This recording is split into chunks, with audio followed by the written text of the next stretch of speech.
Pasojat e breshit të rënë më shumë se një muaj më parë, po ndihen tani në vjeljen e prodhimit të fermerët që kultivojnë pjeshk në fshatrat Than, Çinat, Koçaj, Fier Shegan e Bubullim të Lushnjës. Fermerët thonë se më shumë se 200 hektar të mbjedha me nektarin dhe pjeshk janë dëmtuar deri në 60% të prodhimit, duke shkaktuar pasoja të mëdha ekonomike për ta. Ne na ka dëmtuar shumë breshi fakisht. E ka bërë copa, qysh në lule, në kokër. Edhe si versionin e shtetit s'kemi fare në asnjë mënyrë në mund flas të përdorni e rjet, mulese ku di unë ndërhyrje më thet thaq. Te kjo parcel tu kam 1 hektar.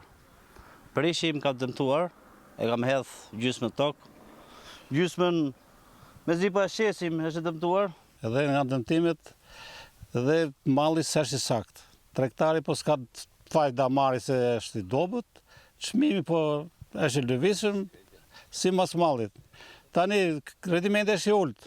Dëmi i shkaktuar në dëmtimin e frutit ka ndikuar edhe në shitjen e tij, pasi sipas fermerëve, prodhimi po shitet me çmim shumë të lirë se në vitet e tjera. Në tregun e Brançe me 500-600 lek, sa ta marrin ata, ditë 700, 600, 500, ditë na kthehet shtëpi.